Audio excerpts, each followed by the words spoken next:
સુરેન્દ્રનગરના ચોડામાં કસ્તુરબા ગાંધી બાલિકા વિદ્યાલય એટલે કે કેજીબી વિદ્યાલયમાં કુલ 215 વિદ્યાર્થિનીઓ અભ્યાસ કરે છે, જેમાંથી 147 જેટલી વિદ્યાર્થિનીઓની તબિયત એકાએક લથડી હતી.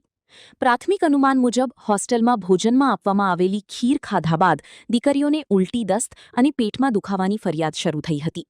ત્યારબાદ તમામ 147 વિદ્યાર્થિનીઓને ચોડા હોસ્પિટલ ખાતે તાત્કાલિક સારવાર અર્થે ખસેડવામાં આવી હતી.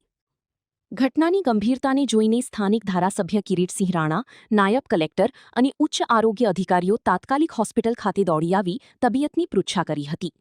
આરોગ્ય અધિકારી બીજે ગોહિલના જણાવ્યા અનુસાર તમામ દીકરીઓની સારવાર ચાલી રહી છે અને હાલ પરિસ્થિતિ કાબૂ હેઠળ છે. તો બીજી તરફ આરોગ્ય વિભાગે ભોજનના સેમ્પલને લેબોરેટરીમાં પૃથ્થકરણ અર્થે મોકલી સમગ્ર મામલે તપાસ શરૂ પ્લસ શાક, ભાખરી, ખીર અને એના લીધે ગઈકાલે રાત્રે થોડી અસર થઈ. સવારમાં દર્દીઓ આવ્યા CHCમાં.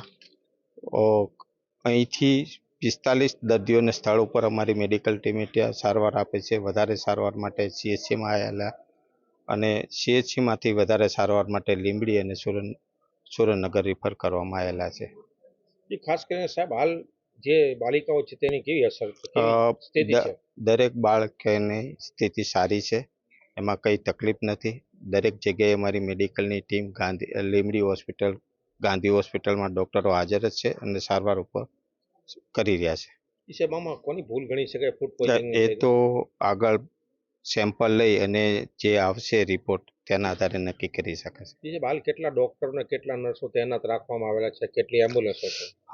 ચુડા ખાતે 3 ડૉક્ટર સ્ટાફ તેમજ લીંબડી હોસ્પિટલમાં પણ ડૉક્ટરો છે. ગાંધી હોસ્પિટલમાં પણ પૂરતા ડૉક્ટરો છે. કોઈ ડૉક્ટરનો કે સ્ટાફનો કોઈ પ્રશ્ન નથી.